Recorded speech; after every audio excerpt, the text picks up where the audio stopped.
Okay, welcome to a special edition of the DNR Community Spotlight. Actually, this is the first of 3 ARC 2 wrap-up episodes. Today, I'm talking about Group A with a bunch of people, and we'll just kind of start and get introductions. How about just in order that we are in the chat thing over here? So start with Ames. Hey, I'm Ames. Hey, I'm Mark. Hey, it's Steve. And Rob. Okay, yeah. Maybe we'll throw some Discord names with those really quick too. Ames is Ames, although she's now Flames for some reason in the Discord. I think I missed the reason. No reason. But that's fine. There's no specific reason. It's all good. Mark has a username that Bree annihilated on the last Living in Theria, I think. Noxus Cram or not, I don't know how to say that, but. Oh, you actually got it pretty good. Noxus Cram. There we go. And Steve is Steve the Wiki guy, and Rob is Theatrical Scott. So, in case or Theatrical Slut these days, apparently. Yeah, I thought you changed that back. I changed it back on a lot of channels. I've kept it that way on the Discord for DNR. Okay. So just, we'll keep the joke going for a while. Yeah. Okay, so basically the format here is we're not going to try to talk about every episode. What I had everybody do, which included Dasheiks, and Dasheiks is not here because I think his daughter's moving or something, is I had everybody submit one episode they wanted to talk about and one discussion topic that they wanted to talk about, and we're going to do that, and they're kind of tied together by just a loose summary of what the groups did in between then. So that's pretty much what we're going to do. So so starting with Group A, little disclaimer before we go. We're all here because we love the show, and there might be some controversial opinions. I don't know, but it doesn't mean we don't like anything about the show. It's just because it's here, but also the sheep isn't here, so we probably are missing a lot of the controversy. So it's going to be totally fun. So I don't know what you mean. I mean, Mark's here to pick up the torch, so yeah, apparently. So I re-listened to a few of these episodes and read over some summaries and stuff, and so the group kind of starts out on this mission from Winterhaven. They're supposed to rescue some orcs that have been captured by the Nuval. They find this Nuval slaver encampment near the Blistering Peaks. They manage to free the orcs. There's this big battle and stuff. There are orcs and moles that they help escape, basically. The group convinces the orcs to travel back with them to the Orcish lands. That's basically the first couple episodes. And that takes us to episode 6, which the Sheiks picked as an episode for us to talk about. It's called Mercy. And what did you guys think about this one? I thought it was a good pick for an episode. So I started with Arc 2. I listened to the recap, and I have to say that episode, Mercy might have been the first one where something happened. I was like, whoa, what's going on here, Exactly what thing are you talking about? Well, funny you should ask. Susan, as we've discovered, has a love of daggers. So, well, I guess a quick summary would be that they're taking one of their slaver prisoners back to the orc encampment, and Maddie argues that it would be better to let him try to fight his way, do a fight to the death to earn his freedom, instead of bringing him back to the orcs to be, tortured. I don't know, whatever. She manages to convince the orcs, and the slaver basically gets pummeled almost to death. Yeah, that combat was brutal. Oh my god. I was just like, oh, okay. Yeah, and then when they all think he's dead, Maddie goes to do funeral rites, discovers he's not dead, and quickly fixes that with, I think she slits his throat. Mm-hmm. Yeah. Mm-hmm. So yeah, that just listening to that, especially the first couple of episodes, you get I don't know, you kind of think, okay, she's following. I mean, for me at least, she's a cleric, so she's gonna be like a good guy, and it's like, oh, okay, we'll go there. That was Yeah. a really dark turn for me to see a cleric go from going out there and trying to protect the guy and keep him from just getting brutalized in the encampment, and then to turn around and it still didn't seem like it was necessarily out of mercy, because she made that statement. I don't remember exactly what it was about, him essentially being a pox on the earth, and that he deserved to die regardless. Yeah, I think that was our first glimpse at her like background with the slavers and stuff, really. So more of that came out as the arc went along. But yeah, Mhm. not And sure. what I it was really the liked until- about that moment was basically the whole Masoka saying, "You want me to deal with this?" And Maddie's like, basically, "No, I got this." And that's the moment where you kind of go, "Oh, there's more to this character than maybe we thought." Yeah, the quote you were looking for is, "You knew Vala a blight on Theria." Ah, yes. Is Mhm. Yeah, I had a couple more things from listening to this episode. There's kind of a funny moment that I thought brought out Xavier's character really well, where he like hugged all the moles, which they didn't know what that was really, and then he gave them most of his money, I think. Oh, Yes. that's true. So I Yeah, thought you that got was to- great. Yeah. I was gonna say you got to see a lot of the characters coming out. In the previous episodes, they were doing the mission and doing things, but as they went along to, this was their second or third episode or session, you can see them, bits and pieces of them coming out. Like you said, Donovan did a couple things in the first episode. He kissed the slave or the thug on the forehead, and you can see he has an odd way of dealing with things, but it's effective. Mhm. A couple more things from this. This kind of early in the arc, the Ubo-Maddie relationship was pretty important, I think.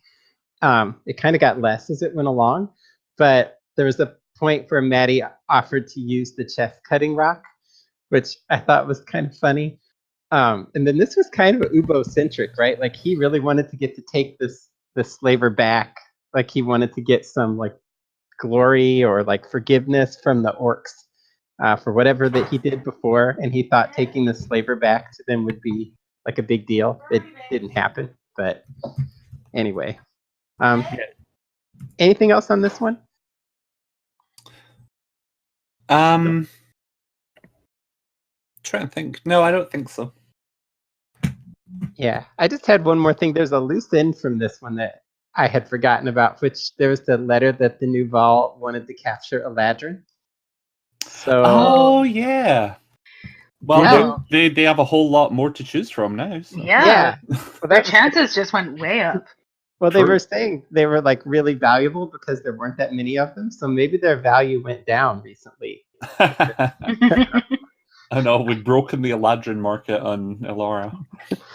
Yeah, Yep. Didn't they give that note to the lady in Winterhaven? I think they did eventually. Yeah. So maybe That something's makes going sense. on with that. Okay, so after that, the group moves along and they get to the Mozak camp. They meet with this guy Orak, who I think has some history with Ubo, and they meet with Gorkal, the leader, and they kind of talk about like what's going on with the elves and Winterhaven and all that stuff. And I think that basically what they come up with is the orcs are going to expand the camp like the other direction and not into the Evergreen. And they're basically trying to get the elves and orcs to stop killing each other for a while. The group then goes to Kalkas, but on the way they run into the old White Raven cave, and there's all the names of the ravens and stuff in there. And there's a gate in there, which is kind of interesting, right? They make it to Kalkas and they speak to Amvin's father, Inra, who I had no idea was going to be there, so that was interesting. And Britannia Moonshadow. And then I think we. Oh, hold on. I probably need to edit this, but that's okay. For some reason, my notes are in a different color right here. Why are they in a different color? Yeah, I'm gonna have to edit for the first time. It's because I copied Steve's notes, and it changes the color of the text when I copy off the wiki. Because mine are better. Yeah, that's what's going on here. Basically, after that, they set off back towards Winterhaven, but on the way, Amvin stumbles on a locked door in the ground, and this basically ends up, there's this weird mantis creature thing in there, but this is where Kirkland comes from. Like, Donovan finds his armor on the way. Yeah, So- the whole argument between the party about whether it's okay to strip a body of its armor, like the grave robbing argument, or tomb raiding, might be a better term for it. Yeah. That was really wasn't happy. interesting. Yeah, and it's a good, fair argument based on perspective. You're an adventurer. You have to upgrade your loot as you go. If you find something better, not everything is store-bought. Right. Mm-hmm. But I think it was also. I wonder if Maddie would have objected as much had it not been a paladin of a monitor. I don't think so. I think Maddie has her opinions, and it's probably straight across the board. Yeah, I mean, I think she would have objected. I just don't think she would have been quite as strident about it. Yeah, maybe. Although, like, in the long run, I think maybe, like, Donovan has come a little close. Like, I don't think he's religious, but he's gotten some respect for a monitor or something coming from that. That's So a thing that I don't think it was intentional, but almost all of Group A, I think in one of the last episodes, they were all doing morning sunrise yoga together. Even There's a good part of them, yeah. Even I think everyone but I forget. I think it was like 5 out of the 6 of them. Ambin was working out a little bit. I think Aster joined them in the morning. Maybe it was everyone but Ubo. And I think it's an interesting thing with Group A arc over the whole of Arc 2 is that the most of them came a little bit closer to some sort of religious experience. Oh, I think that's where I was going. Yeah, and Maddie was the opposite in a lot of ways. I mean, she didn't lose her faith or anything, but Well, Yeah, she she- definitely distanced herself from the church. The church in Aubrey. Aubrey, yeah. Specifically. But yeah, everyone else, Masoka is now the almighty Masoka. Yep. He's the Messiah. Maybe with the exception of Ubo, who didn't really shift that way, but Donovan had an arc with it.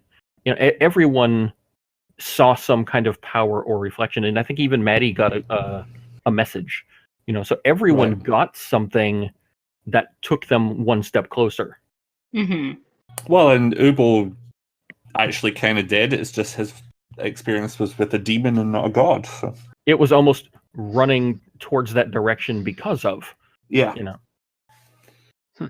So yeah, after that they kept going on the road, and they come across this performer named Leroy Garvey.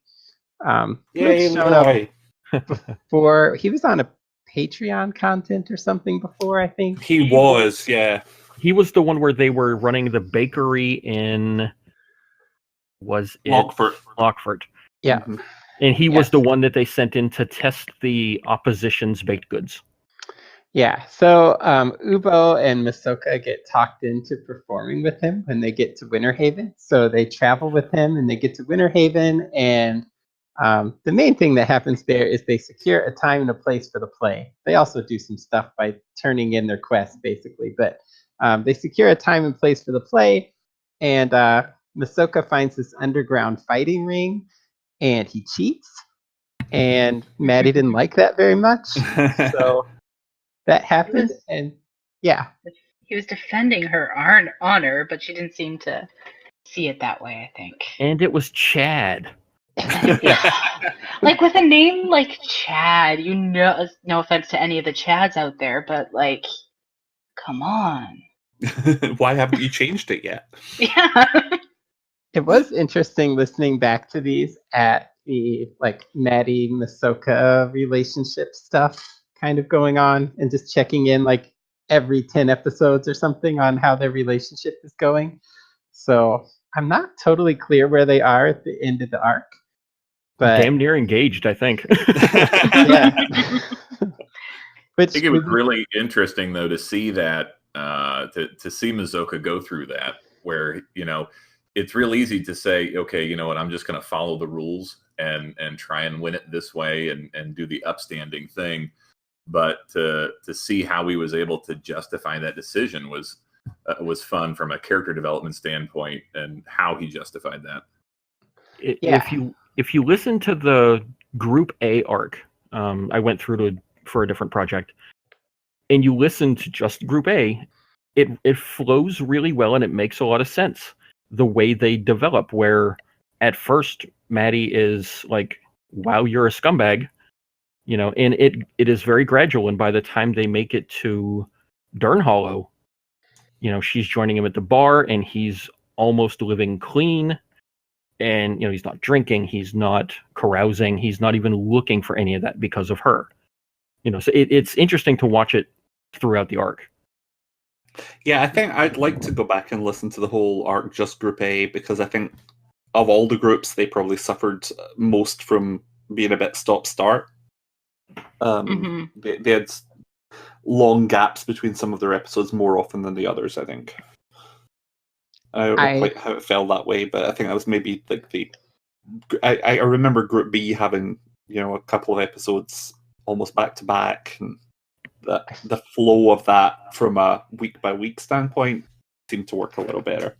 I think it ended up almost even for the numbers. Yeah, but yeah, Group B it was just the order that they were in. Yeah, Group B did end up. It seemed like every other week was a Group B, but I think it came out about the same. Yeah. Yeah. Okay, that takes us to our next chosen episode, and that was episode number 27, which is Showtime, which is basically the play, which I kind of line up with like the Buffy musical episode of DNR. It's to me one of the most memorable episodes of the show, because it was this really fun like encounter skill check challenge thing that had nothing to do with combat and didn't have life or death consequences, But I guest really, appearance really from enjoyed Malchus. it. Yeah. I was so invested in how well they were doing on that. Yeah, the roles were amazing. So they rolled really well when it counted. Mm-hmm. And I think there was only maybe one or two spots where there was a hitch. But yeah, everyone knocked it out of the park, even if it was just Donovan doing the street team. Everyone had their part, and it worked really well. In the guest appearances, whenever Rob can reprise Malchus, I'm happy. But we had a Jadzia Stinger, we had a little Valis. There was a lot of things happening in that episode. Mm-hmm. Yeah, I think the extent of the Malchus was that he was there and he said "damn." Yeah, but yeah, it was as usual with Rob and his one-liners. It was just perfectly timed, though. Yes.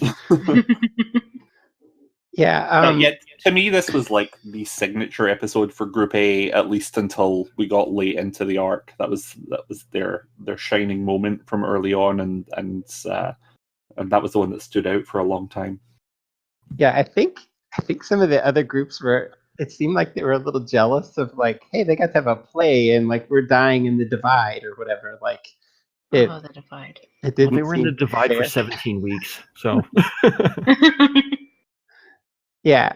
So anyway, that was just really enjoyable. And any other comments on that one, or just keep going? It's what?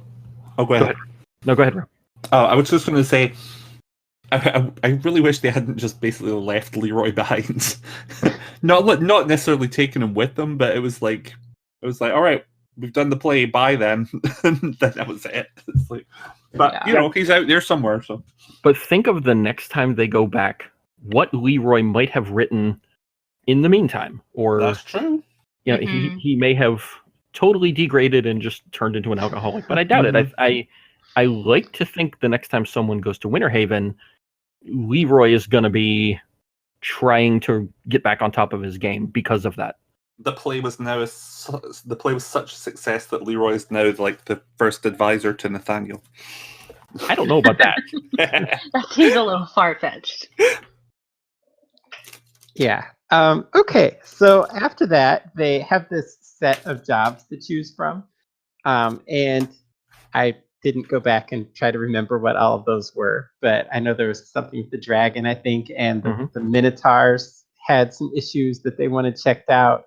There might have been one more. And then there was the choose to go to Donhurst and clean up what Group B did thing.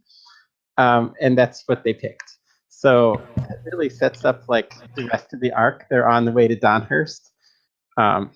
So that's I have to say, yeah. I do love that Jason included do you want to go deal with the giant black dragon? No, As an nobody option? whan to do that. It's No. like- Is there literally anybody in Daria who wants that job right now? Una. I don't even know that Una would at this point, but it's interesting. I'm looking at the spreadsheet here that it took them from episode 27 for the play to 71 or 72 to get to Donhurst. Yeah. Mm. Yeah, it was a long time. And it was only, I think, a week and a half in game. Right. That was what, a year and a half in the real world. So a lot happened in that time. Well, that's what they said. It was, and this is the next point. From Theriathon to Theriathon, they went from Old Claudius to the season finale. Oh wow, yeah, because Old Claudius wasn't long after they left Winterhaven, was it? No, I think it was the next. It was the next episode or two. Yep. Yeah. So I don't think this is a discussion topic here, but travel in Arc 2 and like how long it took to get places is probably one of those controversial topics. I think it's something that was mentioned in that survey response episode. Like some of these things feel like they just took forever to happen. Well, it's kind of the opposite of Arc 1. Yeah. Crossing the continent in, hours. Yes. But at the same time, had they not done the travel time, they wouldn't have found Donovan's armor. They wouldn't have run into Old Claudius. They wouldn't have done the, and this is not necessarily Group A, the Tomb of Vecna, and brought in the Royals. And so the traveling, while it might take a slog like crossing the Divide, they met Decky, they suplexed a werewolf. There's a lot of things that happened because of the travel that added to things. I honestly had no problem with the travel. Yeah, I mean, they were in the Divide for ages and whatever, but so much happened when they were in the Divide. It didn't seem to me that it was like a dragged out thing. Right. And this might become like my theme for our little wrap-ups here, but because I haven't listened to Arc 1 and like I don't know if I think most people in the Discord know, but I haven't actually played D&D. So I came into this podcast looking for a good story and like hoping to get into D&D as well. But I think I'm a sucker for character development and I'm a sucker for like a story that builds up. And, the way I see it is like, it's okay if the first little bit slower, because you're getting all that build up and all this like rich character development. And then when you get punched in the face in the next bit, it's going to mean all that much more. Mm-hmm. Right. So how's that working out for you?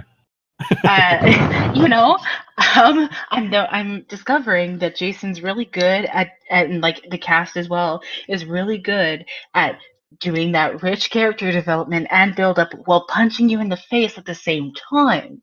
You should listen to Arc 1. You get punched in the face a lot. Yeah, well, I mean, I think I'm on episode 30-something, 38.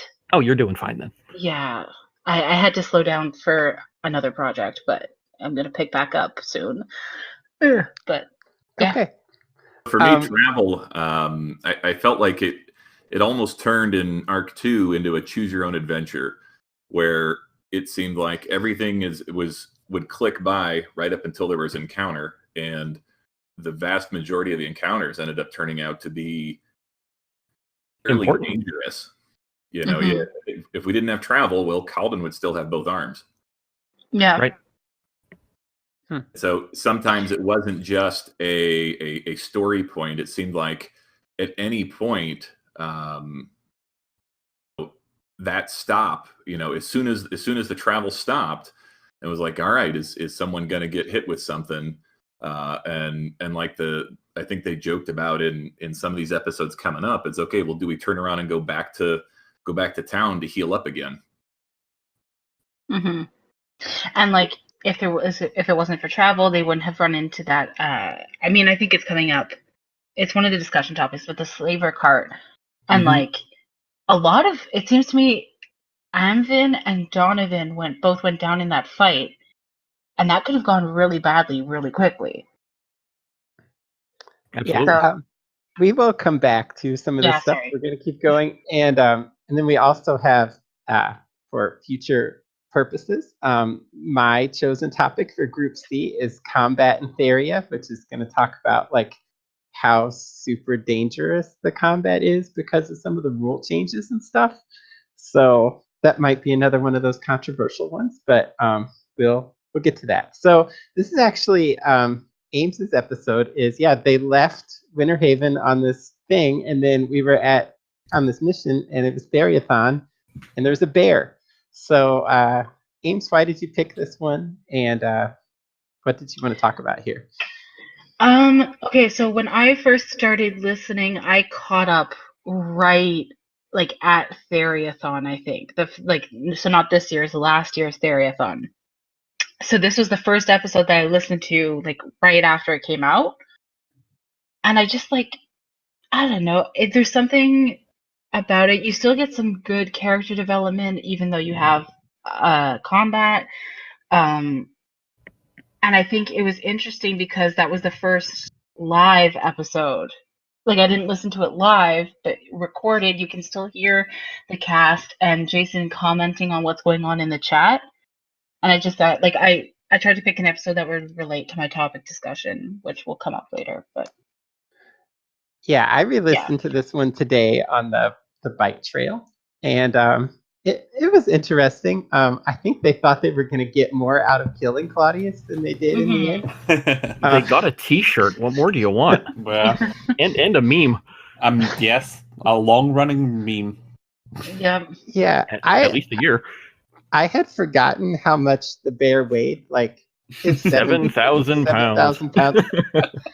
But I guess I assumed in the meme that it had been like 50,000 pounds or something, because 7,000 pounds is ridiculous, as people showed scientifically, but it doesn't sound that crazy at first until people started doing calculations in the chat and stuff. Well, I think the fun part of that was where somebody did the math and was like, "This bear is radioactive." Yeah, the weight versus size, it became so dense that it had objects revolving around it. it had its own gravitational pull. Yes. Yeah, we don't have a T-shirt yet with a bear with like some planets revolving around. We do. We? It's the Lots T-shirt. Okay. And now there was one. How much does that weigh? And the answer is lots. Mm-hmm. Yeah. So from there, actually, the next episode that was chosen is number 39, Leave It Alone, which is also the very next episode. So let me see. I forgot who picked this one. That was me. That was Steve. Okay, what was up with this episode? Why did you pick it? This episode I want to say it's a Maddie-centric episode, but it's not. She just instigated a huge conversation, which is they encounter the cart coming the other way on the road. I think Masoko turns around and looks in the back. They decide that there's slaves, possibly, and Maddie pulls a Greedo and shoots first. And like you said, Amvin, Donovan, several times I think went down. And it could have gone very badly for everyone with no explanation of why. If it had gone a few more bad rolls, it could have been a half a party wipe, and there wouldn't have been an explanation. So it's kind of, how much do you tell your party how soon that you may have certain anger issues and certain triggers, And the fact that she just took a shot without saying, hey guys, there might be a thing to check here, it is a bold choice at the very least. Anybody else? Well, I Well, just wanted to say I think you've just made a number of heads explode by saying pulled a Greedo and shot first, but that's nothing to do with DNRs. Hey, everyone's got an opinion. There was a lot of time there with, I think it was Donovan and Masoka that were just continuing that conversation with the cart driver. And I think that there was, it brought an interesting question to me as you have a party going down in Theria where theoretically there's lots of other adventuring parties. How often are you just going to nose yourself into some other party's business? And I think the key word too of what you said, Steve, is they might have been slaves. Yes, they were chained up and everything, but Maddie didn't know for a fact that they were slaves until they let them go, and it turned out in her favor that time. But I can't remember who brought it up. Somebody even said they might just be prisoners. Yeah. They might have done something wrong. They might just be prisoners, and they're escorting them. And I think yeah, I mean, what would it have been if this people slaughtered a bunch of children? Mhm. It could have been so much worse. Horrible murderers. But the entire interaction when they first met them on the road, and everyone was a little sketchy and short answers, and no one was really forthcoming. It's easy to pick a direction, I guess. Mhm. But you could be very, very wrong. Yeah, I think because again, I listened to this one today. Also, it was Maddie in the middle of the battle was like, "Oh wait, these could just be prisoners." So that was actually her that came to that realization. But I think this is another one to bring up with the combat and advantage on almost every attack, which is what kept killing Donovan because he had 4 people around him and endless advantage, and he just got hit over and over and over again. I think he was down 2 or 3 times. And it's actually maybe a little more dangerous because I think there were some spell rules that were done wrong in here where he got healed twice in a couple rounds by the same person, which you can't actually do. So I think he might have been in even more trouble without that. So that was interesting too. But not a big deal. Something I picked up on a second listen through that I didn't catch the first time was that foreshadowing of the lead guy having the messed up voice and the obvious burn damage to his throat to tie in with them having captured these 2 red dragonborn. Oh, I didn't even think about why he had those burns. Yeah, right, you I don't think you would until after you've listened to it, but it was mentioned right in the beginning. Mhm. Right. And Donovan went down twice. I just looked it up. Okay. I'm still confused about why he was a priest and he was doing this job. That doesn't totally make sense to me. Not But every priest is good and honorable and what is the word I'm looking for? You've got a skill set and you have to make money. Not everyone chooses the best way to do it. And that's best as, with air quotes. Xanon Carter was a priest. True. Yeah, I guess Good that's true. Hey, you've listened to some Arc 1. There you go. I have. Listened to just enough. Carter was the best. I don't know what you're talking about. So yeah, there's this big combat, and they kill most of them, and a couple of them live, and they end up they free the prisoners, and they keep the driver of the cart. They're going to turn it in for being a slaver, and I think they let a couple of the people go, the other guards that they decided were just doing their job. So that's pretty much how that one wraps up. They keep going on the way to Aubrey. A couple important things happen in between here and our next episode that we're going to talk about. Maddie kind of explains what was going on with the slavers and a little bit of her past. Donovan gets visited by Kirkland for the first time. they get to Aubrey and they stay at the Eternal Slumber Inn. Well, those of them that don't go stay at the church because they don't like vampires stay at the Eternal Slumber Inn. Masoka talks to God, which is fun. I think that's the time that he learns about Father White's illness. Maybe not. I didn't re-listen to this part, but I think that's where he learns about that. I think you're right. Okay. Then we are not going to talk about the carriage episode, but I think everybody knows what happens there. They find a carriage. Ubo casts Erupting Earth. A couple people die, and then they run back to Aubrey. So that's basically what happens there. And at the end of that, right before the next episode, Donovan resurrects Masoka.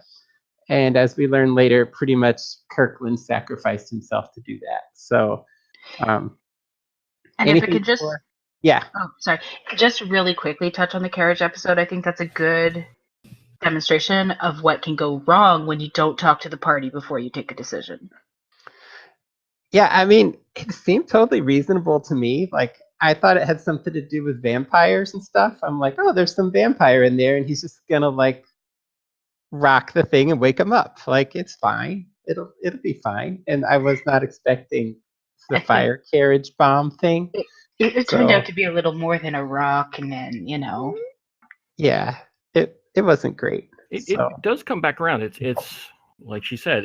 It's snap decisions without going, okay, everybody stand back, because I think they had all just said, okay, let's all stand back. Mm-hmm. And then Ubo did a thing. Yeah. Like Masoka was still at the door trying to pick the lock when the carriage flew up, it seems to me.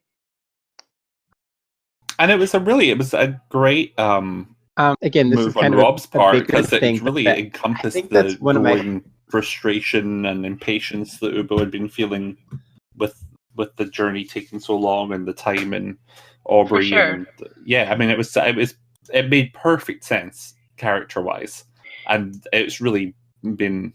I know at one point that Rob was feeling, well, I don't know what to do with this character from here, but it's just one of those things that I think is going to long term be such a boon to the character.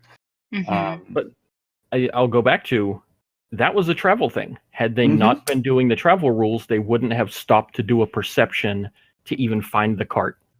Yes. And a lot of things came out of that one action. And like you said, it made a ton of sense from Ubo's point of view to take that action, although it could have been discussed because they had time. But people make decisions, and that's what happens sometimes. Well, and I think that the kind of proposed changes that Jason's been talking about for Arc 3 travel and making it move a bit faster, I think in some respects it kind of fits the character of the arc, because with this being a kind of get to know the characters, build the relationships arc, a lot of travel time makes a lot more sense. If we're going to be a bit more, for lack of a better term, plot driven in Arc 3, then speeding up travel makes a bit of sense too. So I think they're very good at adapting to that kind of like the sense of what they're going for in the arc, and not letting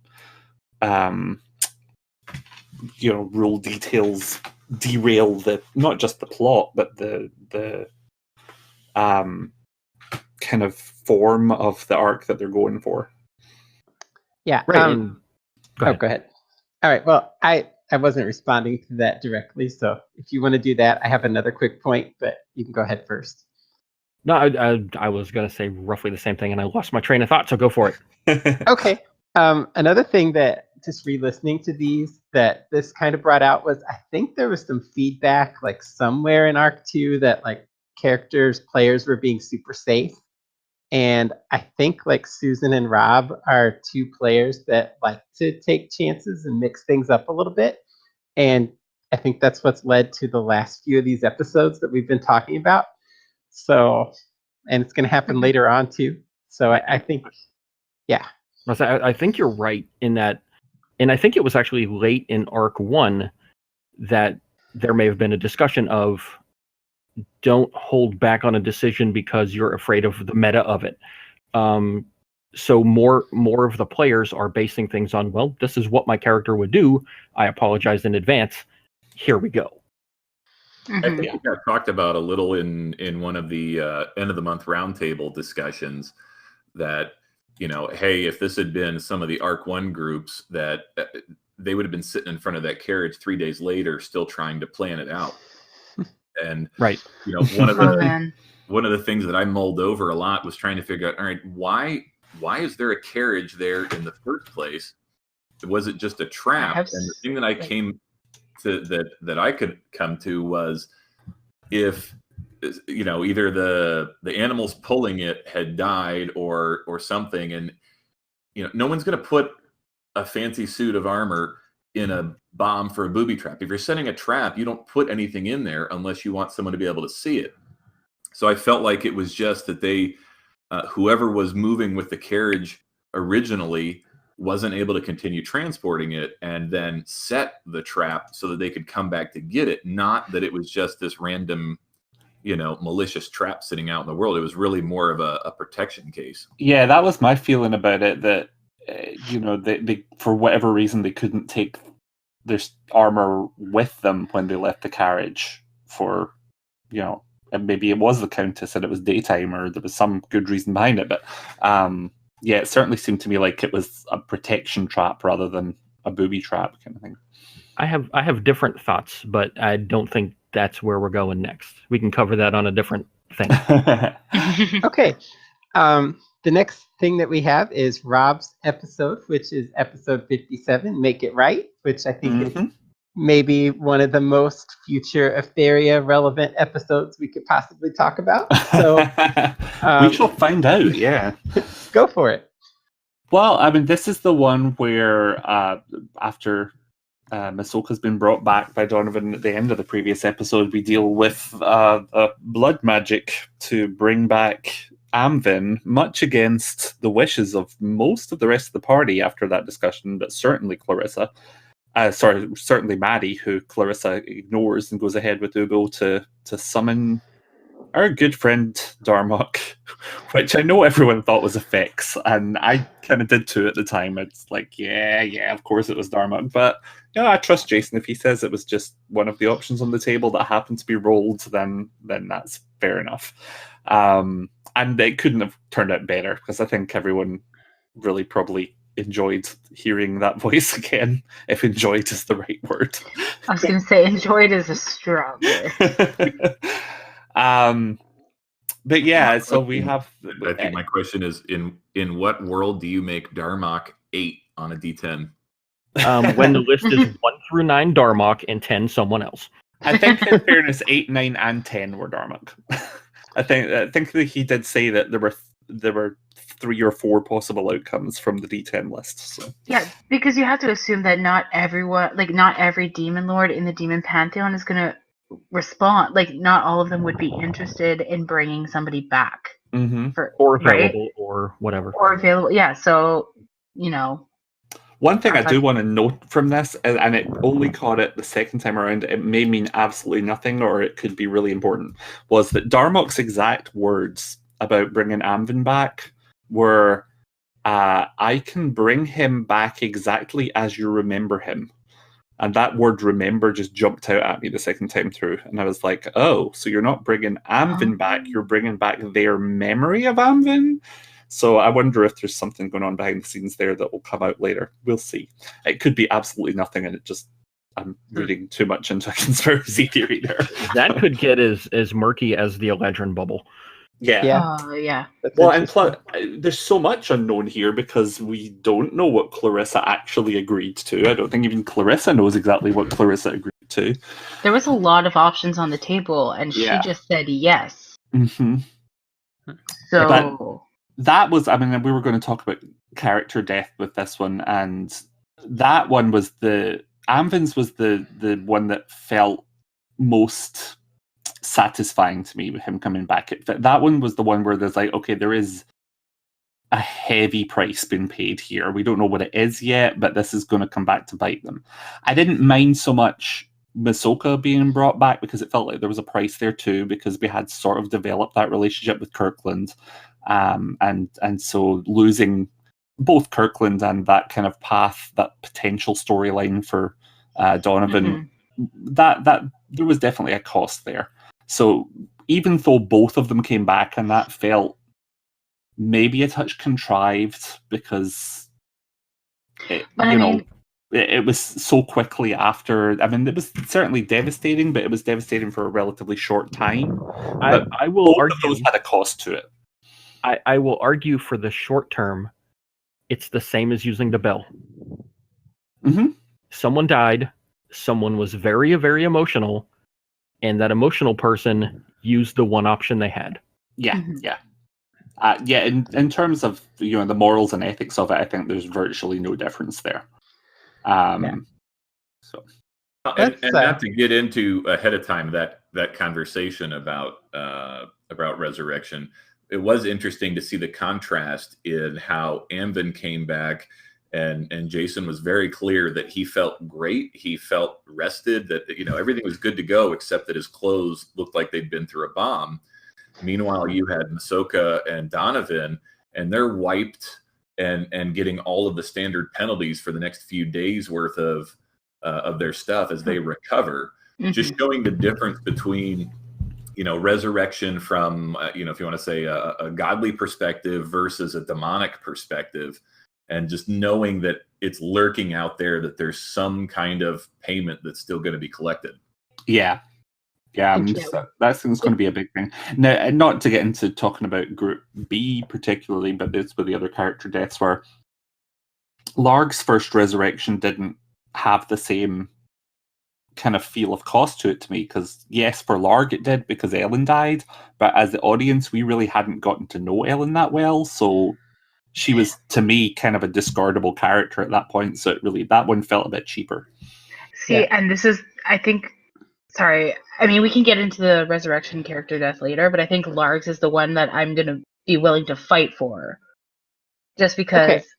So we will come back to this. I have some thoughts on that too. I listened to this one today, and I really loved the first 20 minutes of the episode where the rest of the group is like, oh, what are we going to do? Oh, let's plan a funeral. I'm sorry, Michael. Talking to Michael, we're not going to bring you back. I'm sorry. And then Rob's just like, hey, yeah, let's go. Hey, Clarissa, let's fix this stuff. and then he kind of wanted out of it once it started, and Clarissa kept rolling to be like, nope, we're going ahead. Nope, we're going ahead. It was just flat D20s, and she was rolling low numbers repeatedly. And so we got what we got. But yeah, and I that thought beautiful natural one on Ubo's persuasion roll, it's just couldn't be more perfect. There were a couple of things in that. One, Rob always does an excellent job with stuff like this, but the thought he put into Ubo's perspective of, okay, I'm going to do this and here's why, and I don't know if this was the episode he said it, essentially, I am walking shame, something to that effect. Mm-hmm. And he was so distraught about it. And at the same time, you have the other side of the party who's resting at the inn. Like you said, meta-wise, they know what's happening, but then they're like, oh, we'll plan the funeral, we'll do the other stuff. The groups are doing really well not acting on information they don't have. Yeah. And this would not have happened in Arc 1. At least not in a couple of the groups, for sure. So, oh, totally. Well, especially early on. They got a lot better at it through the last 100 episodes or so. But I was going to say, all I have to compare to right now is early Group 1, early Group 2. And I'm just in here like, no, I can definitely see how this would have gone. Yeah. Well, there's the famous missing Group 2 episode where they decided to redo it for no good in-game reason. They killed Carter when he came to visit Brightport. So yeah, I don't think I quite got into that. I've heard about that in behind the scenes and stuff. That's the only time it was mentioned. Yeah. Oh, okay. Well, there you go. Okay, so after that episode, a few things happen. The next episode starts up, and Amvin gets some gear, basically has to spend a bunch of money. Masoka talks to God again, finds out that there's a way to cure Father White, so I think they just kind of leave that on somebody else to take care of, maybe Alex, I think. Maddie quits the church over the whole demon thing. Not a good idea. And then there's a little spat on the road, once again, a travel thing. They come across this party with, I think, like a gnome and a minotaur or something. And I think they were headed to Odysseia. Eric with the 2 minotaurs and the archers. Yeah, and I thought they were just going to talk to them, and they didn't. And then Broken Ubo takes out some frustration, and I think, is it Let's Get Zesty or something like that? Yes. It's about to get zesty. Yeah, there you go. The new Ubo tagline happens, and he lightning bolts everybody for a ton of damage. So that was fun, and they want to fight. Then they keep going. They make it to Dern Hollow. There's this cool thing where they hang out in the Honest Harlot for most of the day. That was a fun episode. Mm-hmm. Yeah.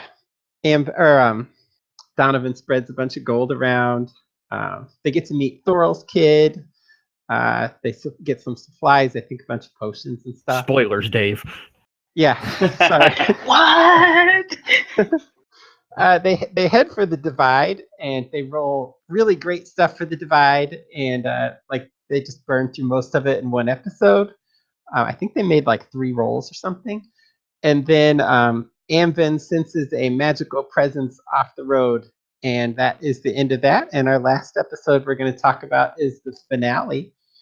And basically in that finale, they do some stuff with this coffin, which we can talk about in a little bit. And there's weird stuff with the collectors and the keys, and maybe some disease time bomb that who knows what they did with. And then there's all the stuff with the Thing and Ripley and the Countess. So yeah, finale thoughts. There's a lot of things that happened in that short amount of time. Yeah. There's a lot of information dumps that are, like you said, they're going to be big for Arc 3. Ripley and presumably, I'm guessing half the Fang, chose to turn. The other half probably chose to be food. Well, maybe not chose. Well, if you opt out of being a vampire, you're choosing to be food. Like you said, the corpse time bomb thing, which was interesting. The giant box. There was a lot of things are going to come from that, and I can't even begin to say how interesting the collectors. I think Jameson mentioned the keys that a couple of the groups have found. What does that lead to? And there's a lot of plot threads that opened up, and you can see that Arc 3 is going to be a much bigger thing with much bigger NPCs, and you can see it ramping up.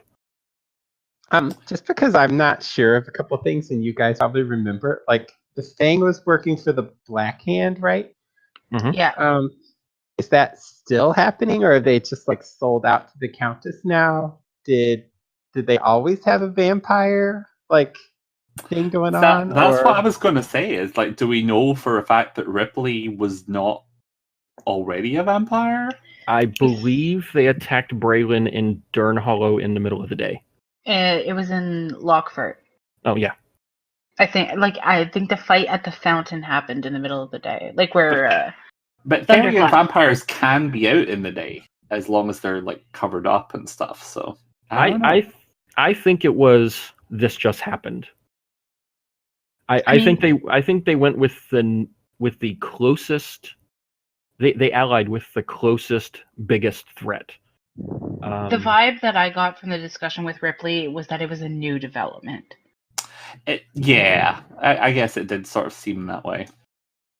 So maybe they need protection from the Black Hand because they failed at their job, and the Countess is doing that for them. But see, they kind of chose to stay in Dawnhurst, so the Black Hand may have assumed they gave up. Yeah, they failed at their job. They stopped pursuing. They lost the trail, and they just stayed in Dawnhurst. So we don't know that the Black Hand didn't go after them as well. Well, we also don't know that the Countess may not be allied with the Black Hand and the Fang. It may all be Well, that would be a bigger problem too. That would be a huge problem. And it is pretty convenient that it is called the Fang. Yeah, Mhm. for sure. So And Yeah, yeah, I I- don't know how much of that was a forethought and how much was it might go in that direction, or if it was just one of those lucky coincidences. But the fact that the Fang may now be mostly vampires is interesting. Hmm. Ever And as Where is Trent is the big question. I think Listen. Trent is running for his life. Trent.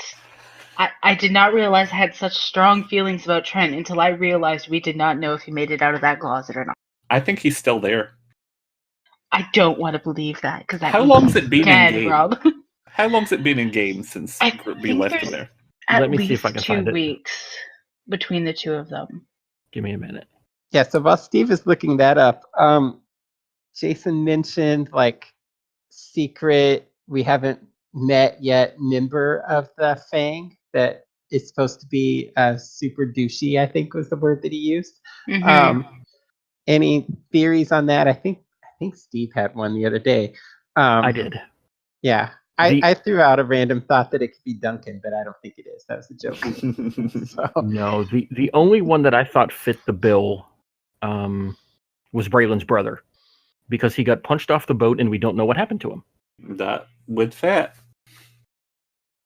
But I looked through my list of NPCs and I couldn't find anyone that matched, that hadn't been seen in Arc 2 or that was, the top level douche. So yeah, there really is very few options unless it was a super obscure character. But Jason said a bunch of people had asked what happened to this person. And that's the only one I had. Could it be a former PC?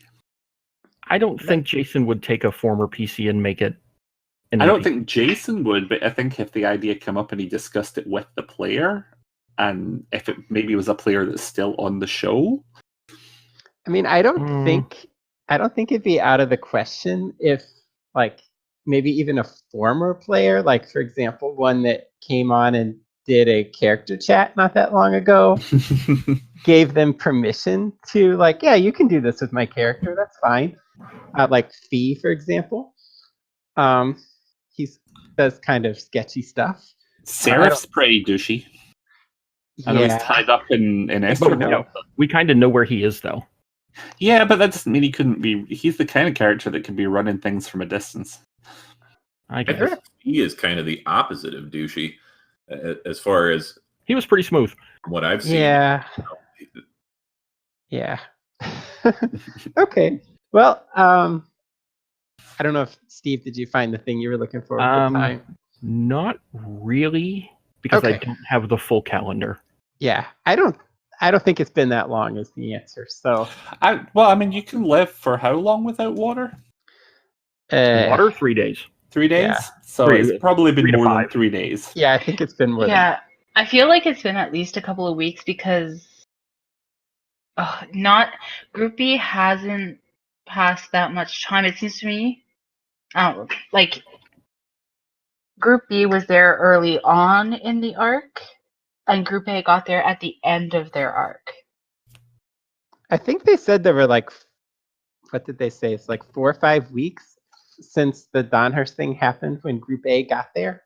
And that sounds Yeah. about right. And that's when they when did Larg, I'm trying to find out when Larg came in. Episode 20. So if he was in episode 20, but that still would have been, let me go back. Sorry for delays in editing. The 11th of Yesti. And then they had the longest day ever in Dawnhurst, which was sorry, people. It's okay. I want to know what Trent's chances are. Trent's chances are not good. But how But that tightly was- did they tie him up? Really? What did I just say about his first? 11th of Yesti. The 11th of Yesti. I'm flipping between like 5 different things. Yeah. So And the this- 11th, that was all the episodes in Dawnhurst, and when they finally made it out of the sewers and rested. That was their first rest Mhm. after this super long day. Did they fight the Drakes before or after resting? That I want to say they ran into the Drakes, and that was part of the longest day ever, but I could be wrong. Okay, that makes sense, I think. Yeah, Because that so was this is four episodes on the same day. yeah, this is 4 or 5 weeks later because like Group A was the 28th of Ferior, like at the end of episode 70. So yeah, this is quite a Yeah, bit so later. that's almost a full month. Like more It's than a at month. least a month, because episode 60, like you said, was the 3rd of Ferior, so it's been at least a month. Mhm. So if Trent is still in the closet, he's very dead. But he's Um, not, so everything's okay. Okay, let's tackle some of these discussion topics. How about let's start with Ames and recorded sessions versus live games. Mhm. Sounds like a good place to start. So I mean, I think we can all agree that there's definitely a difference in the old Claudius episode, because like I think especially in the old Claudius episode, they got distracted by the chat, and like you could hear Xavier getting more and more irritated, like, let's stop talking about the bear and just finish this fight. Can we just get out of here? I don't care how much the bear weighs. I don't care how big the pelt is, like, and I can understand, because when you're just trying to like move to, I think Group A, they try to get as much done as they can, but also move time along. It could get irritating when you're stuck on this one thing because the chat won't let it go. right. Whereas in a recorded session, you don't have that problem because there's not that chat on the side going and going. But that's Jason has explicitly asked during Theriathons for the groups to close their chats for that reason. For sure. But I think another good example, because the other thing with live sessions, especially Theriathon, is they're going 12 hours. Yes. So I brought up this topic because I knew I had seen at least Rob mention it on the Discord, that the Eladrin group at the end of this year's Theriathon would have gone much differently if it had been at the beginning of Theriathon. Because everyone's getting punchy by the third session that's watching, Uh-huh. or well, I mean, everyone except potentially the third group who haven't necessarily been there all day. But Jason's getting a bit punchy. The chat is definitely getting a bit punchy, and it just descends into silliness at some point if given an opportunity. Mm-hmm. Which, I mean, it's bound to happen if you're going for 12 hours straight. Yeah. I listened to that episode again today, and it was really just fine. Like you said, until like the bear thing happened, and it was fine. And then like after they killed the bear, I think they started reading the chat, and that's when it kind of went a little off. It didn't go nearly off the rails like the Eladrin thing. No, it was, the Eladrin one was way off the rails, and that was not just the chat's fault, because that was the group doing the whole mommy thing that started it, and then the chat took it and ran with it. So I think that was from them being in the chat like earlier in the day, because that stuff had been going on all day, right? And some of the cast had been in there, so I think they just kind of picked some of it up. But yeah, it even got to Jason. So the other thing with Theriathon is that it was during the middle of the Kickstarter, so they were bouncing back and forth. Yeah. So that not only did that drive a lot more people into the chat, but that probably had an impact on where they were at as far as seeing how well it was doing or when it would slow down. I think that was impacting their mood as well. Yeah, I think they had to. Sorry, go ahead. I think they had to monitor the chat more because of the Kickstarter. So that's what I was going to say, is they were looking for Kickstarter updates too. Yeah. Mm-hmm. And anybody's going to start getting punchy and happy when they see how well their Kickstarters do the first 12 hours. I think, arguably. Because it was like 80% funded, I think, by the end of Theriathon. And really, it doesn't bug me that much that it gets like that from time to time. What it bugged me is that after Dagon lost a leg and shit got real, basically, they just kept on going. And I was like, wait a minute. Dagon could die here, and he's like major character all the way through Arc 1. And if he dies and we're all just pissing about, everyone's going to regret that afterwards. Yeah. It lost the gravity of after the Group B.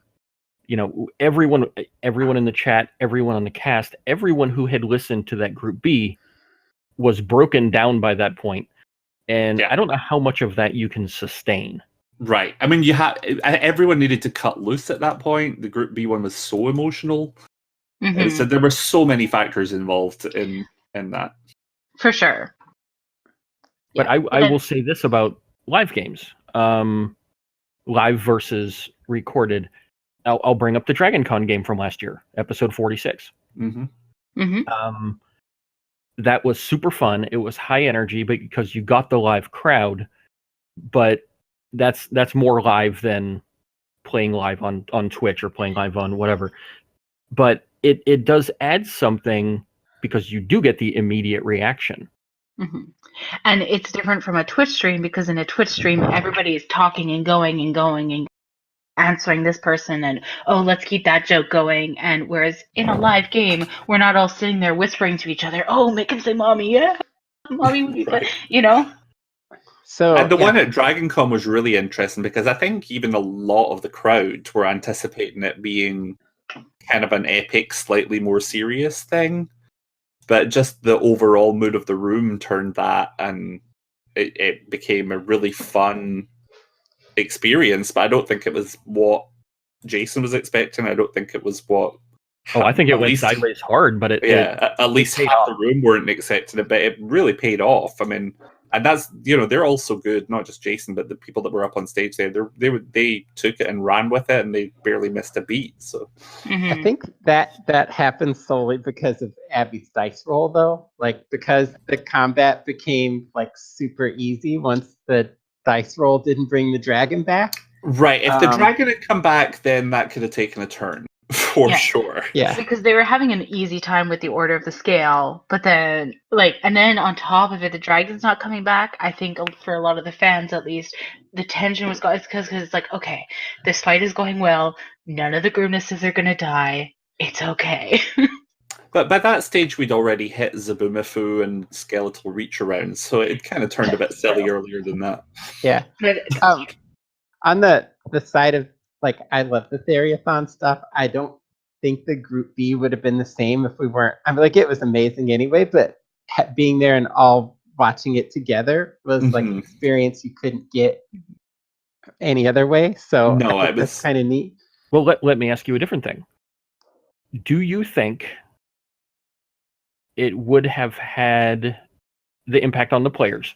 As an example, and this is not a slight by any stretch, do you think Ian would have gone as hard with his reaction to Braylon dying if it wasn't live? I have no idea. I mean, I think it probably would have been close. Yeah, I think it would have gone close, but I think just the extra impetus of the live show just gave it a specialness. Like, I don't know that he would necessarily have been able to. Maybe he would have, but I don't think he would have necessarily been able to make his voice crack in the way that just broke everyone's hearts if we didn't have the live audience there as well. I mean, I don't know if his response would have been much different, but I do think he would have evoked a different response from the listeners. I think them recognizing that was happening live really impacted everyone that was on the chat, more so than if it was a pre-recorded where you don't know if they've had a second take at it or Yeah. what's edited. There's no do-over, there's no editing. Mhm. And yeah, there can be for like posterity with the one that's in the feed, I suppose, but that moment only happens once, and I think that as performers they know that. So Okay. I had a question about this, and maybe Steve knows. I think way back when in Arc 1, didn't they play some live games? Like, because I think, like, I remember listening to a couple of the episodes, and it's like, Merlin in the chat says this, or Merlin in the chat says that. it did seem that way. I was never quite sure what the actual Mhm. situation was there. There was a couple episodes where they were talking to a live, like, say, Twitch chat, because they were on Rob's channel. I think it was mentioned. Because that's where the whole or part of the Bandana Rob thing came from. They were on Rob's Twitch channel. They were talking to the crowd, and when the chat ended, they said, "Okay, we're gonna log off this and go play." So I don't know that the episodes were recorded live, but they were interacting with the crowd previous. Yeah, I definitely remember like Justin. They may have done saying, one, but I don't think if anything, it wasn't a bunch. I was assuming that's where the "don't look at the chat" came from, because Justin would be like, "Oh, Merlin says I should do this move and that move and this move." There was one episode like that I remember. Yeah, it sounds familiar. Or like Justin would be like, "Oh, the chat's calling for grade, blade," and then I feel that might have been a Theriathon, though. maybe. Well, I mean, I don't think I've hit a Theriathon yet. Yeah, there were fairly early on, like in the first 30 episodes or so, I do remember thinking, it seems like there's an audience here, but I can't tell if it's like a fan base audience or whether it's the other players that aren't necessarily in this group. There was something, I don't know if there was something with the basement going on. I was never quite clear on what was happening, but it did seem like there was some sort of audience. It felt like they had some of the other group members in on the Skype call at the time that were messaging. That may have been. Yeah, that's possible. That would make sense. But I know in some cases, early on, Merlin was doing some articles for the website before Group 3 was even formed. Mm-hmm. And he was doing a series of articles about the characters, and he was kind of emailing them or contacting them and saying, "You should use this move more. It's more effective in combat." He was trying to kind of guide them, I don't want to say to min-max, but to make them more effective. So they may have been pulling from that saying, yeah, "Oh, I mean, Merlin that told me," definitely, or so that's because what I do. it's just a different style to what some of the other group members have, but that was definitely Merlin's kind of style of play was, as you say, not necessarily min-maxing, but making sure that everyone was using things effectively. Be the most combat effective, yeah. Yes, combat effectiveness and efficiency. Those were his things. So, okay, let's keep going. How about Steve had slavers? Is it okay to shoot first? I talked about it before. I don't know if it's the greatest idea, but it adds to so many things. Acting with being impromptu and improving and just saying, "This is how my character would react." The shooting first with slavers was that episode with Maddie, but whether it's Ubo in the cart or Maddie in the slavers, or even I think Ubo did it the lightning bolt first, but Amvin did it too in that episode where they ran into Eric in the Minotaurs. It's characters get emotional, they get fed up, and is it okay to just say, "I've had enough of this crap, zap, pew pew," whatever your weapon of choice is, and just let it fly without saying anything? So I have a couple of things on this. One, I think it's great on the show when it happens, because it doesn't happen that much. If you're in a party with somebody and they do that every single encounter, it gets really obnoxious, right? So I think there's a difference in your home game in this podcast. My dog's going crazy, but anyway, somebody else. Yeah, I mean, I tend to agree with that. It doesn't happen from any one character that all the time. So I think on the show it works, and it's. I don't think one character has done it more than once. Right, exactly. And it's not. Go ahead. Oh, sorry. I was just gonna say it's not like Maddie's shooting guiding bolts at everybody they pass who on their side of the road. It's just. And there might be a character justification for a particular character for it to happen more often, but we just haven't hit that. Certainly not in Arc 2. So. I feel like Ubo maybe did it 3 times at the end of the arc. So, because he did the cart, and then he set off on his own to do the resurrection thing, and then he got zesty just an episode later. So, which was the first attack on that group. But I just. I think there was more impulsiveness from Ubo, and that's kind of what I was saying. I think justifications for him doing that are easy to make. So It's on I'm a brand bit for fell Ubo. out of character. Yeah. Well, I think that leads us to my comment, which was Ubo's mental health. Because one of my, I guess it's kind of a favorite part of the arc, although it really felt like it wasn't Ubo's mental health as much as maybe Rob's mental health for a moment. Like he just felt broken about what he had done to the group. And it really kind of hurt me.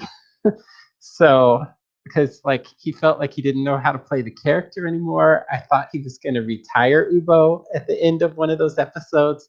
And it was just kind of heartbreaking. So, It was. Mm-hmm. And it was just, I think when you play character for long enough, when the story is done this well, you should hit that point where you're like, oh, this character's broken. I don't know where to go from here.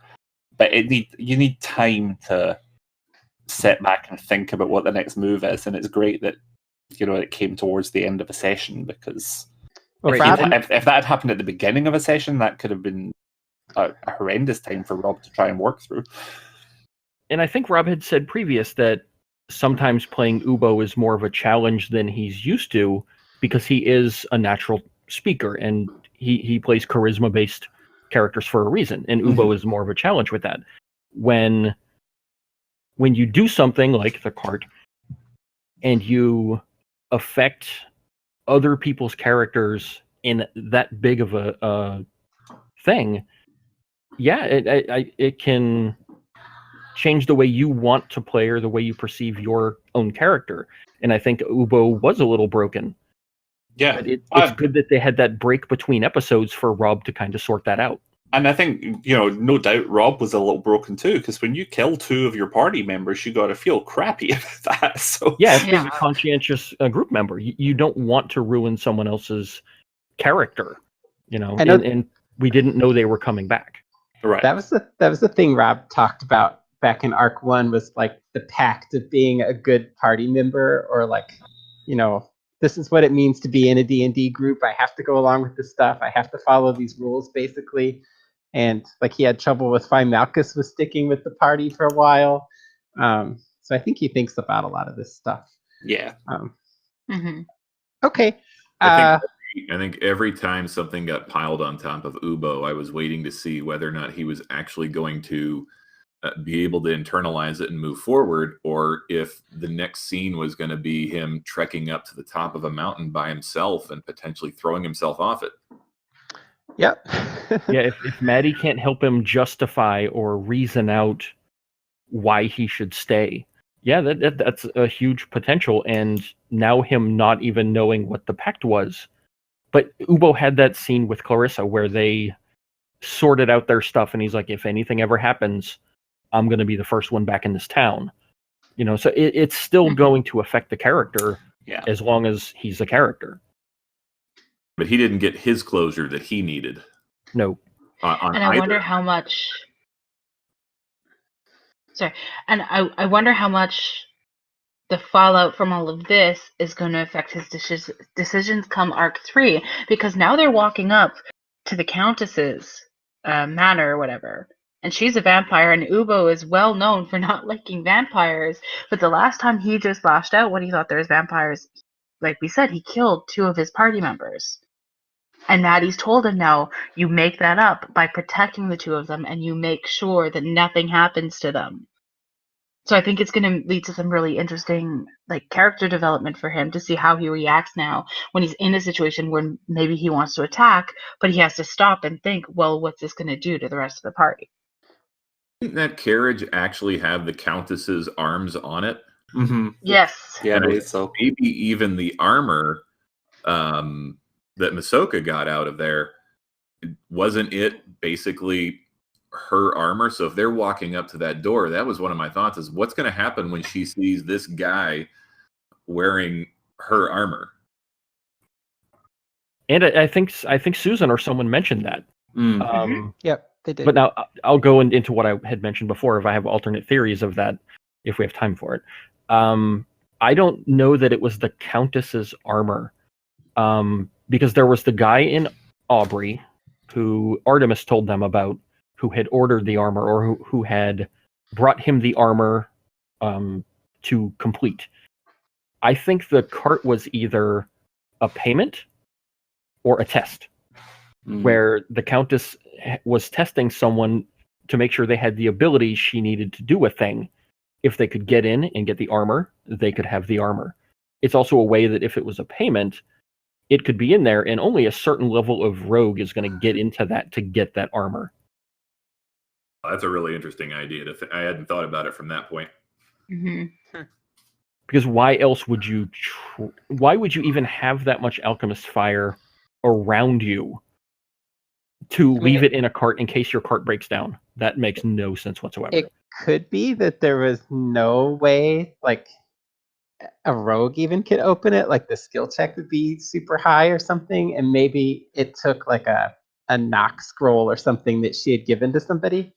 Right. It could have been magically protected with a glyph or with a whatever, like you were saying. The only thing that makes sense with the alchemist fire is that they were transporting a shit ton of alcohol. Yes, they were shit. No, they were transporting this. Yeah, that's a whole different podcast. A shit ton of alchemist fire for some reason, or that was deliberately set there as a trap. So I can't think of another reason that would be like that. Okay, we're going to keep moving. I did have one random thought that just came into my mind, which is the fun that it would be for Malchus to hunt down Ubo for ruining his family, as Darmok kills Jadzia and the little kids. So, yeah. Do you think Malchus would take up that cause, though? Possibly. Like, I think he likes these kids a lot. So yeah, it's not for a lack of caring. Yeah. But for a lack of, and then I'm gonna die too. Yeah, I don't know. I just thought it was an interesting idea. Tessia might put the full force of Dragonkeep behind that. Yeah. I don't know if Malchus would. Yeah. I feel like Tessia would be logical enough to just be like, okay, it's Darmok. It's the problem, not I feel like the Ubo. combination of Tessia and Aralov putting pressure on Malchus to do it would probably do it, though. Oh, I think Aralov would go after him before Malchus would.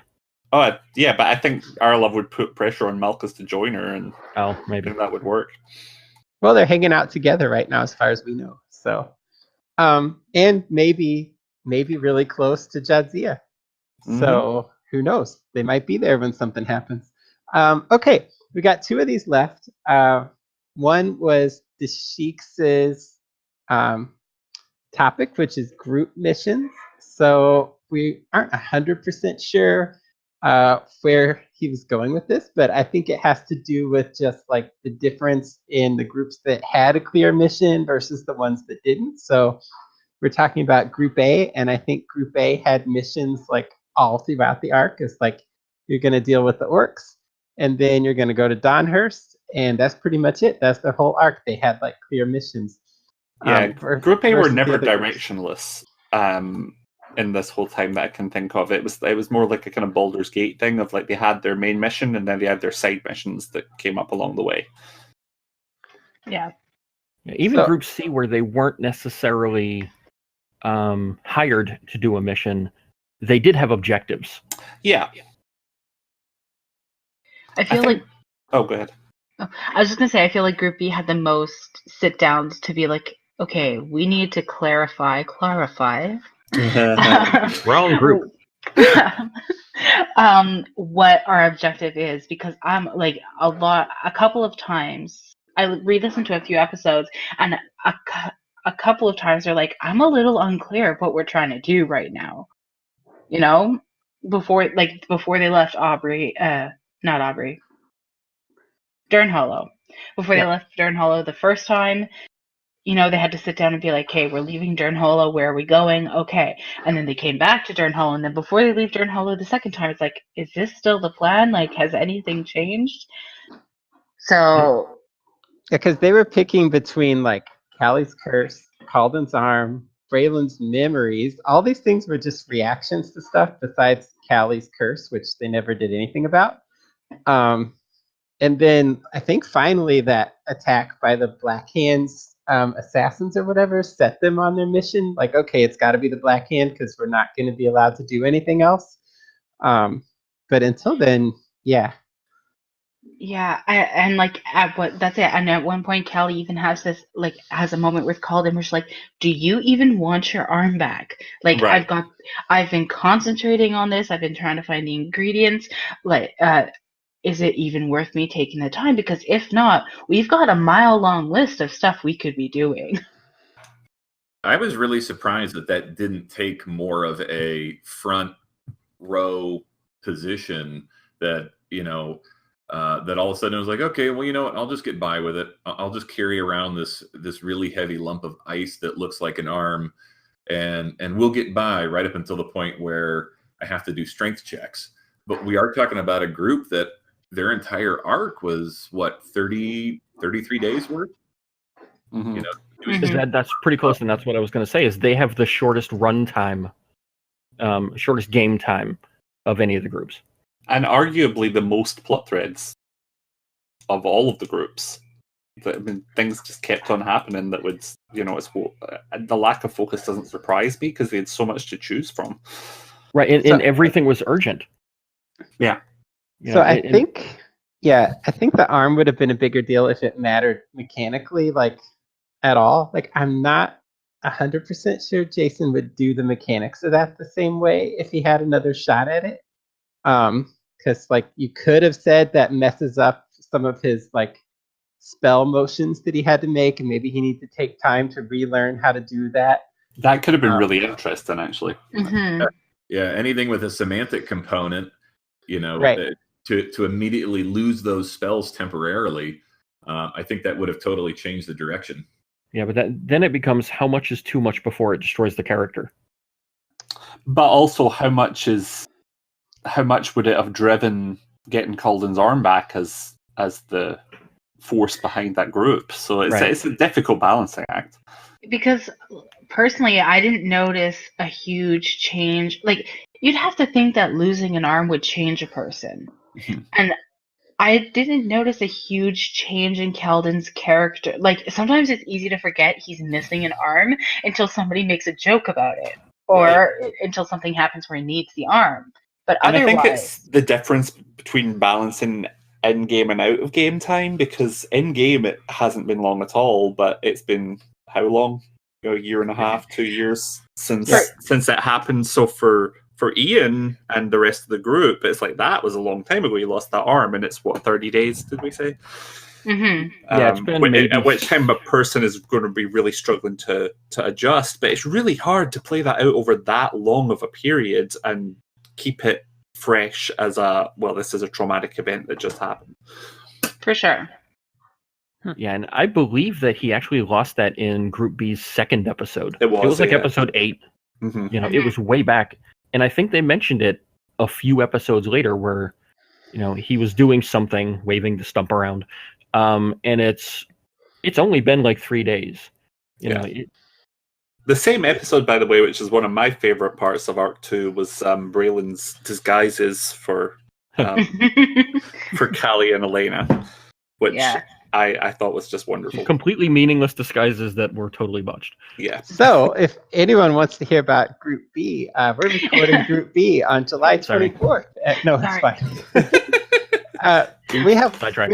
we have one more of these topics, and we've held off on it until the end. And it's character death and resurrection. We touched on it a little bit, and then in the spreadsheet over here, somebody added "oh boy," Yeah. and I think that was Dashik's, because I know he didn't put this as a topic, but he wanted to talk about it. And I think there's a lot of stuff with consequences, and like it's a podcast, but it's also a D&D game, and there's rules in the book, and then there's Jason's rules. Mhm. And like some thoughts that I had just real quick, like Arc 3 is on the way, and they're going to level up to where like each party's going to have somebody that can do resurrection like pretty soon, I think. So that's going to change our outlook on this. So yeah, what do you think about character death and like the drama and it being a podcast and all that stuff? So it was Rob's topic. So I think it's not even so much character death that is where I'm having or had issues during Arc 2, it was actually NPCs more than anything else, and in particular, Little Vernon. Oh, Vernon. I think that would have been so much more impactful if he had died from a story perspective.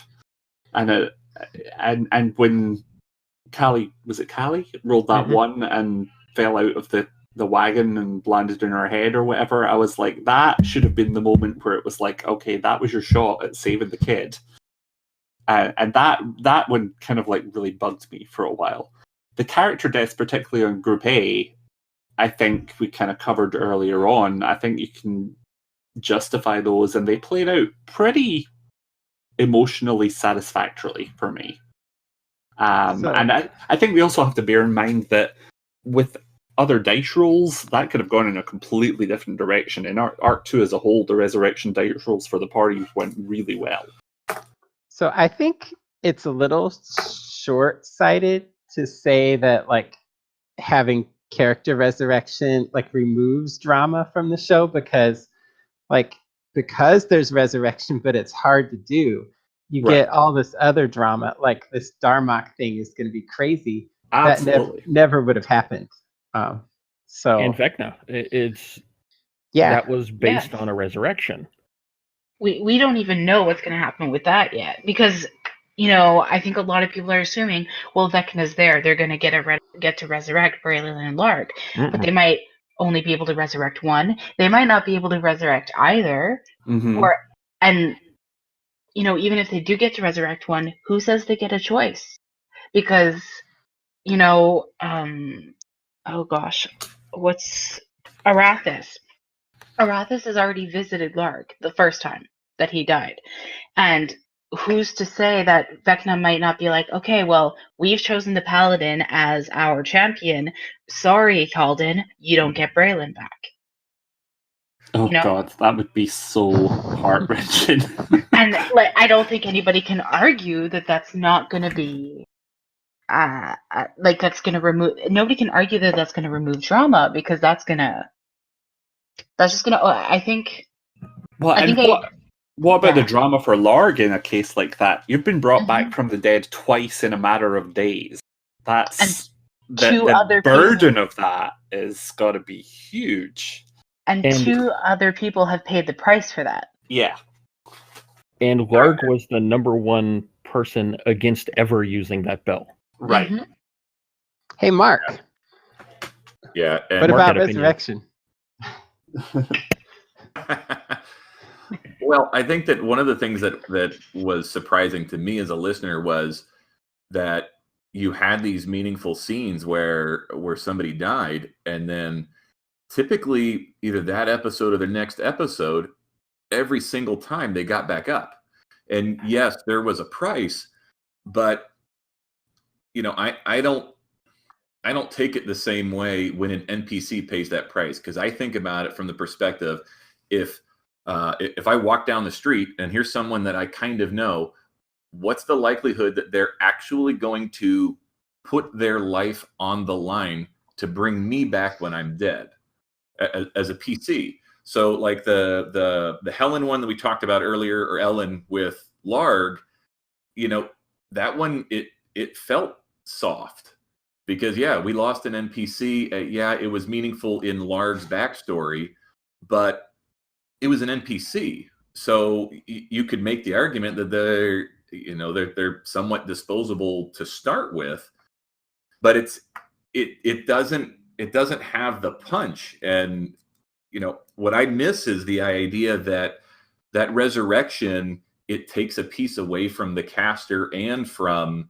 the recipient. Now the Bell of Vecna is a little bit different because you're talking about an artifact, so I get it. The rules kind of go sideways on that, but as a spell, especially as we're looking at Arc 3 availability, I'd just like to see more than just, hey, roll on the mental health chart. Yes. So how different would it be if Jason was just playing rules as written? And I think probably every party would have Revivify by this point. Oh my God, I can't stand the D&D Resurrection rules as written. And they're better in 5th edition than they've been in the past, but it's just so easy comparatively. And that's one thing I really appreciate about DNR is that there are consequences and it is more difficult. Now, personally, I prefer it to be even more difficult than that, but it's not something I'm going to nitpick about on the show, because those, as long as it's emotionally satisfying, I could give a crap what the rules are, personally. So I think we're gonna get some awesome quests where like Maddie has to do some crazy thing with a Monitor to get resurrection, right? Like I don't think you just get it when you get to level 10 or 8 Right. or whatever it is. So that's gonna be some pretty neat stuff, but definitely way different than how Arc 1 dealt with character death. yeah. Mhm. So And there, that there was that huge argument basically about resurrection very early on in Arc 1, which it's interesting to go back and listen to now with how it's all changed. So, but yeah, I totally agree about Ellen's death. By the way, that one that was the one that, and we're getting into Group B too much, but that was the one that really felt cheaper than all the others. And I think it had a large effect on Larg with his backstory, but Ellen was a disposable character as far as the audience was concerned at that point. I guess I just don't see it as anybody like. I don't think any character is a disposable character necessarily, and maybe this like from me never having played, and maybe I'll change my mind when I get a chance to sit down to a game, but I think we just haven't had the chance to see the payoff from Ellen's death, and the effect on Larg, and I also think that Jameson was going somewhere really interesting with what he rolled on the mental health table. Yes, definitely, and that stuff all felt satisfying. And so, I can see where people are coming from, saying that it seems too easy, but I think what we're seeing is a product of dice rolls. If you had said, Rob, if they had rolled differently in Group A, Masoka wouldn't have gone back up, and for all we know, they would have lost Donovan as well. Mm-hmm. And so this is where we're seeing the game of D&D coming into the podcast, where it's coming down to dice rolls, and it's the dice rolls that are deciding whether or not these characters are standing back up. Oh yeah, I mean, they could potentially have lost in the space of 2 episodes there Donovan, Masoka, Ubel, Clarissa, Amvin, and Kirkland, I suppose, will include him too. And they could all have been gone had dice rolls gone badly. Mm-hmm. Yeah, so that takes me to a question I wanted to ask you guys that's a little bit related to this. Let's say we get to Arc 3 and like Group C's really bad at steering a boat. And like episode 2, they all sink and die. What do you want to happen? Like, are we just done with all those characters? Like, we did a whole arc and now they're both sank. Like, what do we want out of that? Like, I don't see that happening because A, that would be harsh. B, it's not particularly great storytelling if the dice rolls trump the story that much. I think there's a way out of it. They rolled really high on the quality of the crew they had, didn't they? They did. Okay, so maybe my example is the problem. If we had a TPK, like we haven't had one really ever. Group 2 was close, but we never really had one. What if we had a TPK on the podcast? How do you want them to deal with that? It's got to be a possibility, otherwise there's no stakes. So, but the question you pose, what do you do with it? One, as listeners, we have no control over that. But two, if using the example, if the boat sinks, if episode 3, the party just gets wiped out by a hill giant, whatever it is, if there's no one around to find them who cares enough to do anything about it, they start with a whole new party. Mm-hmm. That's just what happens. Look at the Bump in the Night group. It's a possibility based on where they're going. Even if they get to, are they going to Athias or are they going somewhere else? Wherever they go, Kodai, isn't it? Kodai. They could land on that island and get met with an angry tribe of natives and just get killed. Yeah. And no one's even ever going to know about it because they didn't send any notes to anybody. It's just going to be the end of a lot of plot threads. But that's, so, like you said, that's the beauty about what's been built here is that say that does happen, because those plot threads are left without a conclusion, there are effects on the world. Right. So, and we know by now that the story is so rich and so good that is likely to come around again at some point in the future and join in. An unresolved plot line will affect one of the other parties or the new party. So, I think that kind of trust with between the audience and between Jason storytelling has really been built up at this point. Right, and there's things from Arc 1 that are still kind of creeping in, whether it's Thorol's kid or whatever. There's little bits and pieces. There's so many characters we haven't reconnected with, even from Arc 1. The Soras and the people who did not come back that we still don't know, and we might get a thing in Arc 3. We might not ever hear from that character again. So not everything needs a continuation. Yeah. But it keeps the vague interest there alive, and someone may stumble across the remains of a party eventually. I think it would be kind of comical if they got close to making the gates work after 7 years and then TPK'd, and we just have to wait another 7 years for somebody to make the gates work. Dave, you're a horrible person. But They get right there and everyone dies. They all get turned inside out. Something happens, they all explode. End of arc. When you get to the end of an arc, towards the end of Arc 1 was for some of the characters, there's got to be that possibility that the party don't win, and maybe it's a TPK, but we know that's going to have an effect on the world. So, I think if there was sorry. Go ahead. No.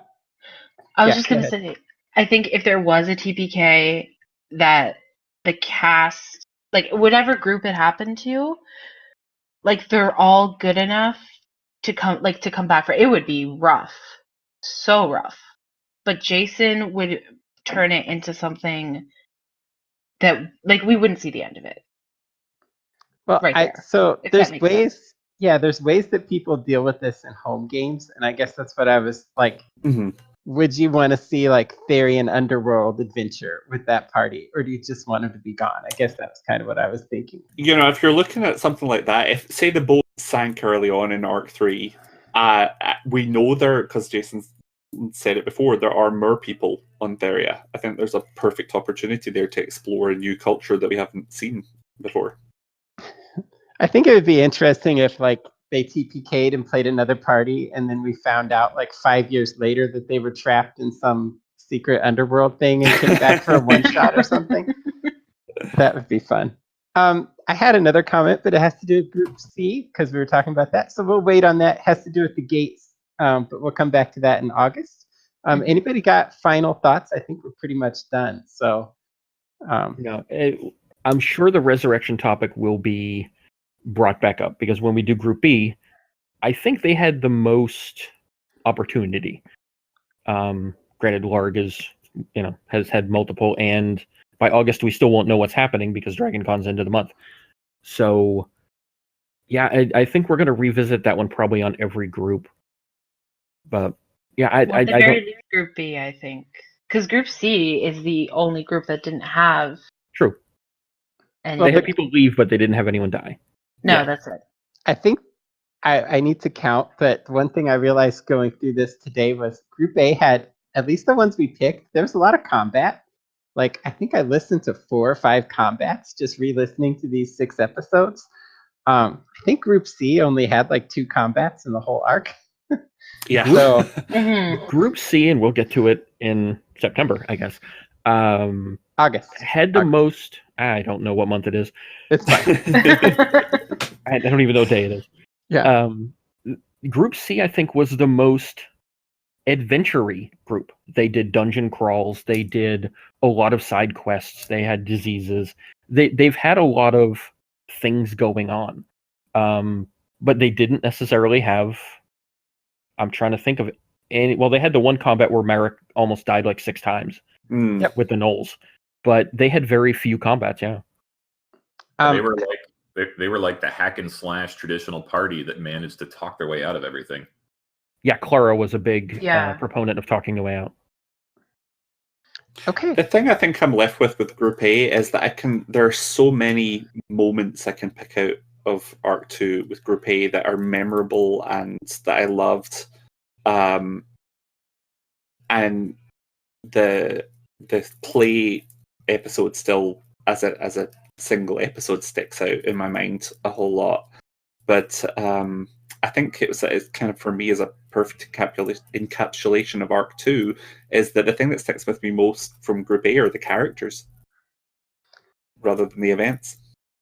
I know we talked in the chat a little bit about it, but I don't know that we brought it up in this conversation about the impact of having two heavy role players in Rob and James in the same group. And Susan. Right, and Susan, yeah. And Xavier. I mean, honestly. Yeah, it really is it's a loaded group. Right from They're all, and all of the groups have it. These players have been playing not necessarily these characters, but have been playing with DNR for years. They know how to bring it when they need to bring it. Yeah. There was a thing that we brought up a little bit that maybe as a closing thing here. There's some talk about like Rob taking a step back in this arc, and maybe picking a character that didn't fit the way that he liked to play so much with charismatic characters. You mentioned that earlier. I think Rob and James both kind of had that feeling, if it was my understanding, that they wanted to just not be in the background, but to just not be quite so front and center as Dagon and Malchus were. Right. So what I thought was interesting is we picked these like 5 or 6 episodes, and like Rob was a big part of all the ones that we picked, with maybe the exception of Maddie shooting first. So I don't know if there's something to that or not, but maybe I need to re-listen to all of them. But it seems like we enjoyed the episodes where Rob kind of stepped up. So I don't know. Well, I think Rob, in taking a step back from not being the Malchus group talking person, and letting other people have to do the talking for him, when Ubo did step up, it had more punch to it. Mm-hmm. Mm-hmm. I feel like Group A, we got a lot. The characters got an equal chance, more or less, to show who they were. I mean, there's obviously a couple of quieter people, but at the end of the day, I think I can say that I know who most of the characters are. Right. I kind of want to see Aster step out a little Yes. bit, and Amvin step out a little bit. And I realize they are, in the characters, a little less front and center. But I feel in Arc 3 they'll get their moments to do their thing, where it just didn't happen as a normal flow in Arc 2. But I think they'll come out. I was thinking about... Oh, go ahead. Oh, sorry. I was just going to say, I agree that we haven't seen as much of Aster and Avin as we maybe would have liked. But I think with the few moments that they did get, they did a good job of showing what they stood for. Like, you know, in the old Claudius episode, I meant to bring it up earlier, but like at the end of that episode, there is that whole rope swinging competition that Masoka and Aster have. And I think just like little moments like that show, like, no, we're not having these big character moments, but little moments like that kind of show pieces of the personality where it's like, okay, Aster's a thrill seeker, and no, Aster's not okay with blood magic or demons, or, you know, Kelsey did a good job of explaining that Aster was not comfortable with Amvin after he came back. Right. There was still opinions and, you know, activities, and Aster did have things to say about a lot of things, but there were no, I don't want to sound negative about it, there wasn't a big Aster moment. No. But I think it's probably going to come. Mm-hmm. I think that could have changed really early in the arc if the thing with the orcs and the elves had gone differently.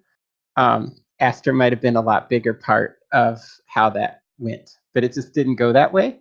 So yeah, she spent a lot of time talking about and being very clear with what her reaction was to those orcs, and she did a good job of not fading into the background for that front end of the arc. Yep. And then I think it just didn't go towards anything that was really that related to her character for the rest of the arc. So, yeah. Okay, I think we are done. So I'm going to turn this recording off unless anybody else has something they want to say really quick. Nope. I mean, No, not me. good. I'm good. All right, Bye, thanks guys. everybody. Bye. We'll be back sometime. We're recording another one in like 11 days. So Mhm. I don't know when this is getting posted, but all right, thanks everybody.